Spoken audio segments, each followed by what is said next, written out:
श्री सद्गुरु महाराज की जय। शांति संदेश सितंबर 2020। सत्संग और मोक्ष। समर्थ गुरु स्वामी रामदास जी महाराज।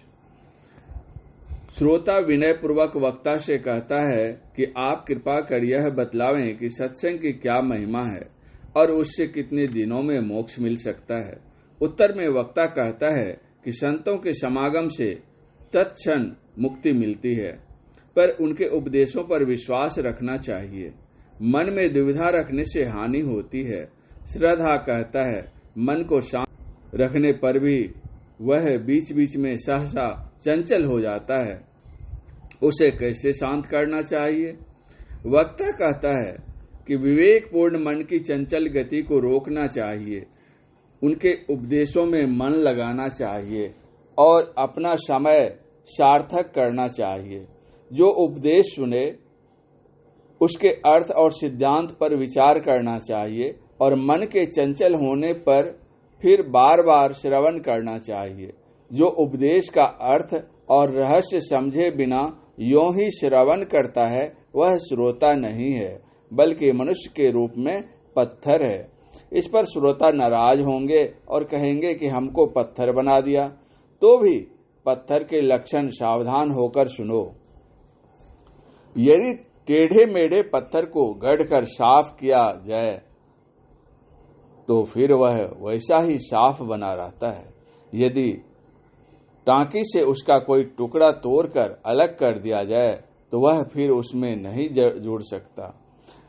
पर मनुष्य की कुबुद्धि यदि एक बार दूर कर दी जाए तो वह फिर उसे आ घेरती है। एक बार कहने सुनने से तो उसके अवगुण दूर हो जाते हैं, पर वे फिर उसमें आ लगते हैं। इसलिए पत्थर उससे कहीं अच्छा है। जिसके अवगुण दूर न हो वह पाषाण से भी गया बीता है।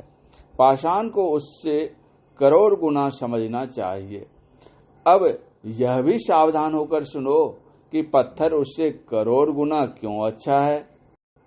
मानिक, मोती, प्रवाल, वैदूर्य, हीरा, गोमेद, मणि, पारस, सूर्यकांत, सोमकांत आदि अनेक प्रकार के रत्न और औषध के काम के लिए अनेक प्रकार के मोहरे आदि होते हैं।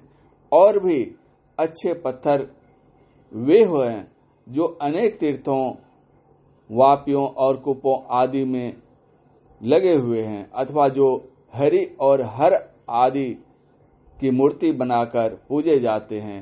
इस दृष्टि से पत्थर से बढ़कर कोई श्रेष्ठ चीज नहीं है और मनुष्य तो उसके सामने पामर है। वह पत्थर के बराबरी नहीं कर सकता। हाँ, चंचल चित्त वालों और अभक्तों को निकम्मे पत्थरों के बराबर कह सकते हैं।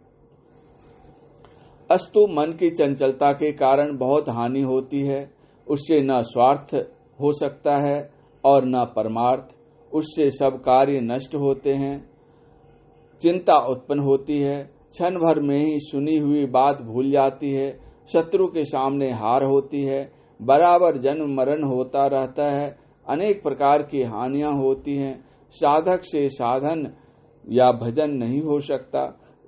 ज्ञान और निश्चय नहीं उत्पन्न होता। विजय नहीं होती। अपने हित का क्षय होता है। श्रवण विवरण आदि नहीं होता और सुना हुआ उपदेश मन से निकल जाता है। चंचल मन वाला आदमी यूं देखने में बैठा हुआ जान पड़ता है, पर उसका मन सदा चारों ओर भटकता रहता है।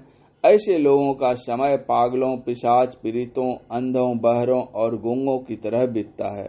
वह सावधान होने पर भी कुछ समझ नहीं सकता, कान होने पर भी उसे सुनाई नहीं पड़ता और ज्ञान होने पर भी सारा सार का विचार उसकी समझ में नहीं आता। उसे सदा आलस्य घेरे रहता है और जिसे दिन रात आलस्य घेरे रहता हो उसका परलोक कैसे सुधर सकता है। यदि उसका मन कुछ शांत हुआ तो उसे आलस्य आ घेरता है और आलस्य होते ही मनुष्य को कोई काम करने की फुर्सत ही नहीं मिलती। आलस्य से आचार विचार नष्ट होता है। अच्छी बातें याद नहीं रहती। श्रवण और निरूपण नहीं हो सकता। परमार्थ के लक्षण या शक्ति जाती रहती है। नित्य नियम और अध्ययन आदि नहीं हो सकता है और आलस्य, बहुत अधिक आलस्य बढ़ता रहता है। उससे धारणा और धृति जाती रहती है, वृत्ति मलिन हो जाती है, विवेक की गति मंद पड़ जाती है, निद्रा बढ़ती है, वासना का विस्तार होता है और निश्चयात्मक सद्बुद्धि शून्याकार हो जाती है। मन की चंचलता से आलस्य बढ़ता है, आलस्य से बहुत नींद आने लगती है और बहुत सोने से आयुष्य का नाश होता है। निद्रा, आलस्य और मन की चंचलता मूर्खों के लक्षण है और इसीलिए ऐसे लोगों की समझ में उपदेश की बातें नहीं आती। यहाँ ये तीनों लक्षण हो, जहाँ ये तीनों लक्षण हो वहाँ विवेक कैसे ठहर सकता है। पर अज्ञानी इन्हीं बातों से सुखी रहता है। ऐसा आदमी भूख लगते ही खाता है, खाते ही उसे आलस्य आता है और तब वह खूब सोता है।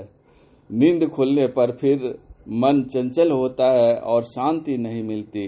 तब भला निरूपण से वह अपना हित कैसे कर सकता है।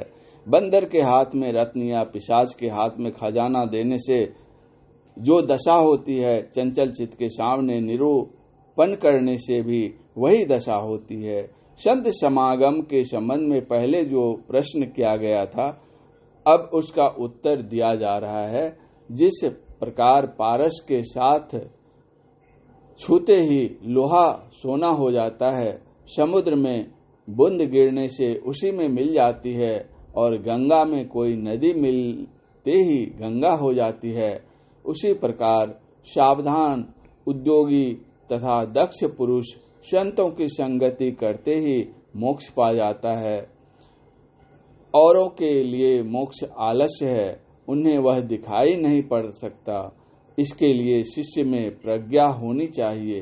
प्रज्ञा वाले को मोक्ष प्राप्त करने में देर नहीं लगती और अनन्य या एक निष्ठ व्यक्ति को तुरंत मोक्ष मिलता है। प्रज्ञावान और अनन्य को मोक्ष मिलने में एक क्षण भी नहीं लगता, पर अनन्य भाव के बिना प्रज्ञा व्यर्थ होती है।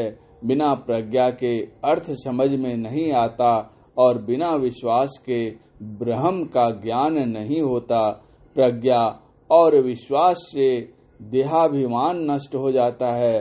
देहाभिमान का नाश होते ही सहज में ब्रह्म की प्राप्ति होती है और सत्संग से सद्गति मिलने में विलंब नहीं लगता। जो विशेष सावधान, उद्योगी, प्रज्ञाशील और विश्वासी होता है, उसे साधन के लिए विशेष परिश्रम नहीं करना पड़ता।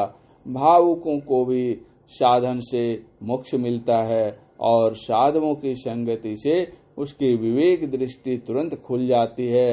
तो भी अध्यात्म संबंधी कथाएं बराबर सुननी चाहिए, क्योंकि उनसे सभी को लाभ होता है। अब यह बतलाया जाता है कि मोक्ष कैसा होता है, ब्रह्म के स्वरूप की क्या स्थिति है और सत्संग करने से उसके प्राप्ति कैसे निश्चित हो जाती है। श्रोता लोग निश्चल होकर ध्यान दें। अवगुणों का त्याग करने के लिए ऐसी उचित बातें कहनी पड़ती हैं जो देखने में निष्ठुर और कठोर जान पड़ती हैं। ऐसी बातों से श्रोताओं को क्रोध न करना चाहिए।